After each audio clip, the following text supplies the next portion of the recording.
Hey my friends, I'm back with another lesson. Today we're talking about the introduction to internal forces. Okay, we have all these external forces on this beam, and those external forces are going to cause some internal forces on the inside of the beam.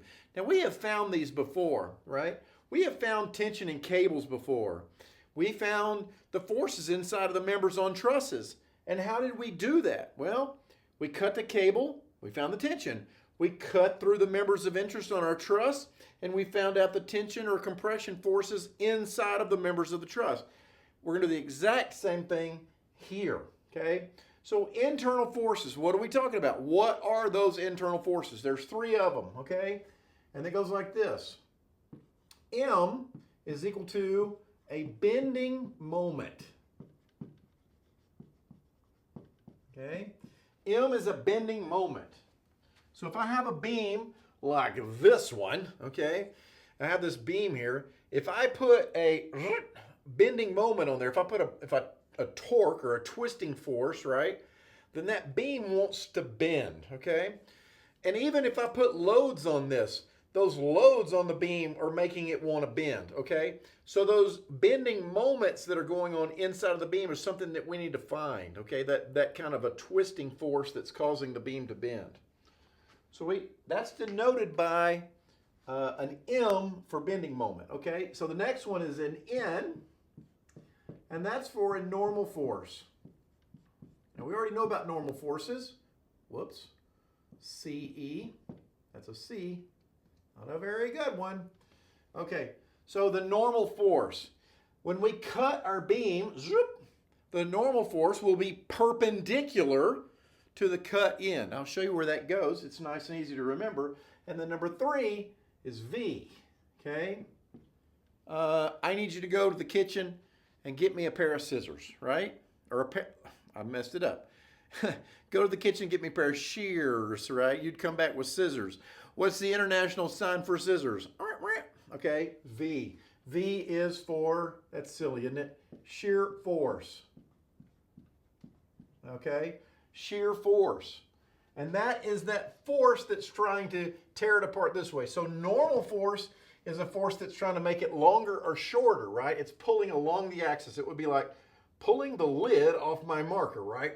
Oh, that's a normal force, okay? Or it can be in compression. That's the normal force. However, the shear would be like, if I could tear my marker in half that way, that would be shear. I got one hand going up and one hand going down. That's what scissors do, don't they? Got one side going up, one side going down, and it tears, right? So the shearing force would be tearing it that way. That's all that is. So there's the three forces. So every time we cut a beam, you must have a M in V. That's what and you have to say it in a Mickey Mouse voice. So I'm going to ask you, what happens when we cut the beam? And you have to go, we must have a M in V. Okay. That's silly, isn't it? You have to say it in Mickey Mouse voice. Okay. But anyway, it'll help you remember those three things. There's one more thing we need to know, and that is this. The positive, that's a V, positive sign convention.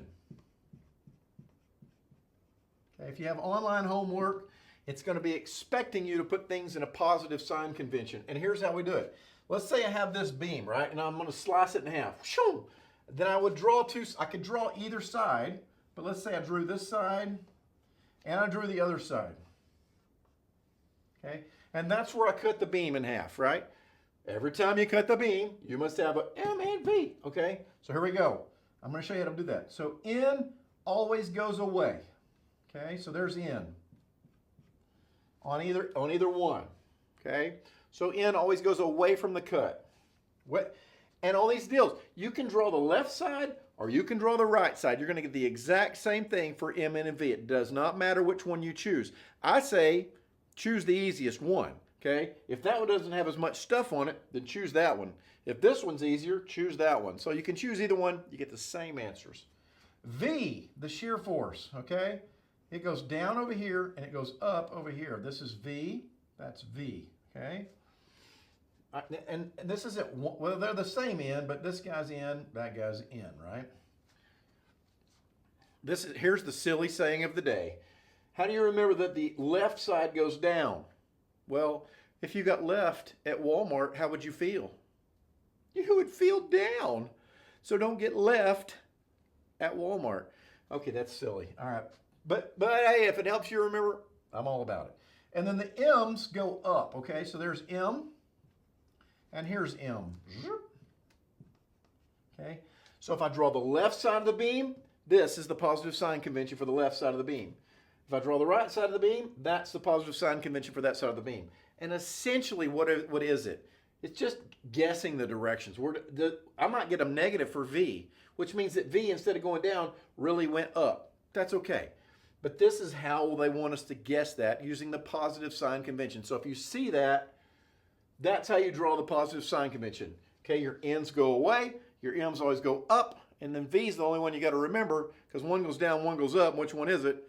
Don't get left at Walmart, and you'll remember that, okay? That's going down. Okay, so let's try this particular beam right here and see what they're asking us for. Find the internal forces on the beam 7 feet from point A. Where is 7 feet? 2, 3, 6. Oh, it's like right in there somewhere, isn't it? Okay, right through there. So that's where we're going to have to section the beam. Okay, this is kind of like the method of sections.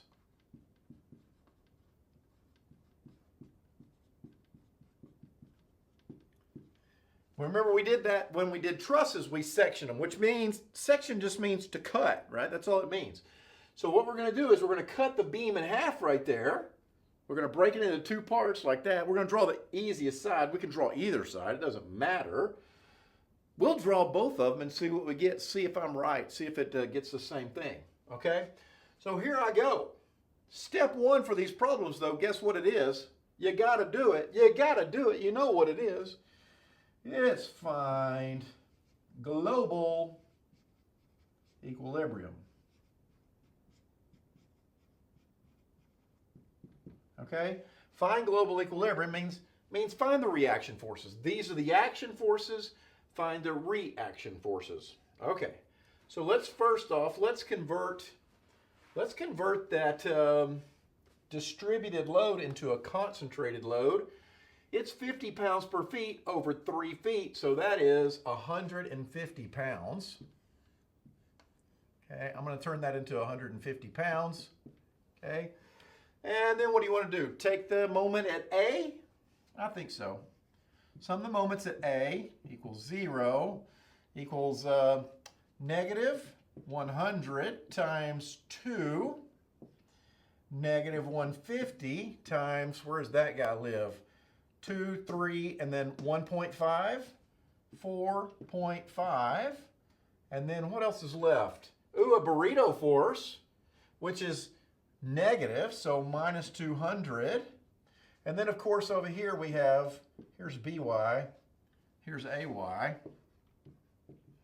Right, we also have an AX here, but AX is 0, isn't it?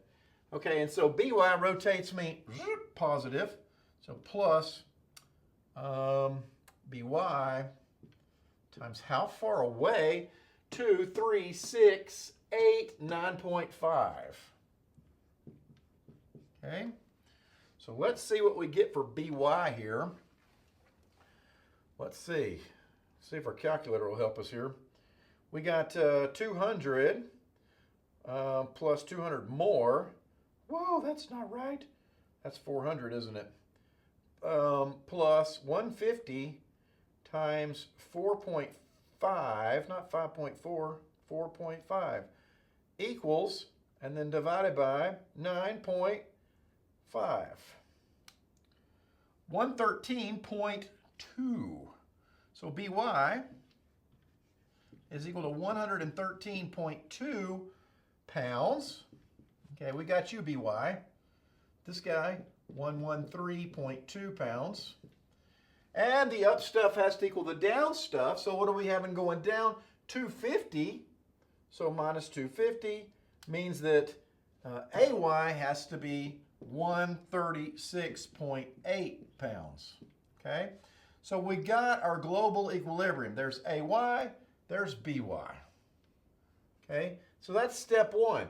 Again, that's a little chapter 5 problem. We got to know how to do that before we ever get to the chapter 7 problem. Okay?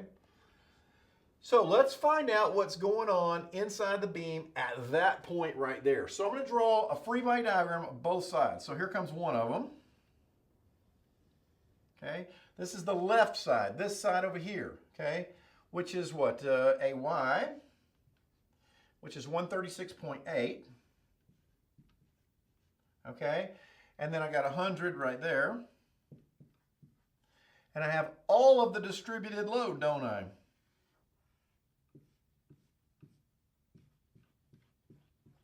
Which is 150 pounds. Okay? And if I drew the other side, that side over there, I have this. And what do I have? Well, I have that burrito force right here. Okay, 200 foot-pounds. And then I have this, 113.2. And now all I have to do, because I cut the beam, you must have a M and V. Okay, so let's put those on there. So here's the N. Here's an N. Here's V. Here's V. And there's M. And here's the M. Okay? Now, what do? Hey, it's just a regular old statics problem. So from that free body, I can tell you that N is equal to 0. V is going to be negative because that guy's going uphill and that guy's going uphill. So V is equal to negative 113.2 pounds.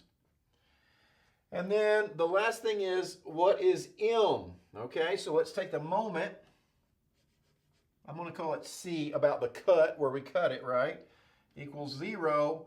And remember, when you take moments at a point, you knock out I'm going to knock out V and N, but you can't knock out moments, okay? So I've got that. I drew him negative, so minus M. Okay? And then the 200 is negative, minus 200.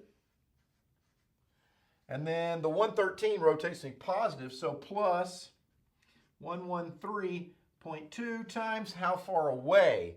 Okay, so from the cut, because it's 7, right? 2, 3, 4, 6, and then 7. So from here to here is only 0.5, isn't it? Okay? And then to the end of the beam is another 2, so 2.5. Okay, that's a 5. It looks like an 8. My pen slipped. Okay, so let's see what M equals. M equals 113.2 times 2.5 equals, and then from that, subtract 200. And so M equals 83. So M is equal to 83 foot-pounds. And I got a positive number for M, which means that that positive sign convention assumption is correct, okay? So I got V, I got N, and I got M. Let's go look at it on this free body. Let's see what we got. So first off, I'm going to do sum of the force in the Y. And let's see what we get. We get 136.8 minus 100 minus 150, and then minus V, right? That's a 136. It looks like BL, doesn't it? Okay. So V is equal to, here we go, 136.8 minus 100 minus 150 equals negative 113.2. Huh. What did we get over there? Negative 113.2. Only it was much easier to find over there than it is here, isn't it? That's not hard, but sum of the force of the X, that's 0, so N is equal to 0 again. Okay, got that one. And let's try one more moment equation. Some of the moments, again, about the cut, and see what we get here. We get, that M is positive, so M. Okay, The 150 also rotates me positive, so plus 150 times how far away? 1 and then half of the 3, 2.5. Okay. And then the 100 rotates me positive, so plus 100 times, how far away is that guy? That guy is 1 plus 3 plus 4. Well, 1, 1, and 3 is 4, and another 1 is 5, isn't it? Sorry. Bad math. Okay, and then the 136.8 rotates me negative. So minus 136.8 times how far away is that guy? 3, 4, 5, 6, 7. Okay, here we go. M is equal to, okay, 136.7 times, no, 136.8, sorry, times 7 equals, and then from that, subtract 500, and then also minus 150 times 2.5 equals 82.6. Okay? Well, why is it slightly different? Well, this number is rounded a little bit, right? That number there, I did round just a wee bit, but I'm getting the same thing both sides, okay? So it doesn't matter whether I look at the left or the right, I'm going to get the same values for M, N, V. These are our internal forces that we're after here, okay? And so, would you rather do that or would you rather do that? That's a lot easier, isn't it? And if you draw either side gives you the same answer, then draw the easier one, right? That's all there is to this, gang. M, N, and V ought to be easy to find. You just section the beam, put your positive sign convention on there, and then just solve it like a regular old statics problem, okay? All right, gang, I hope this helps you, and I'll see you on the next video.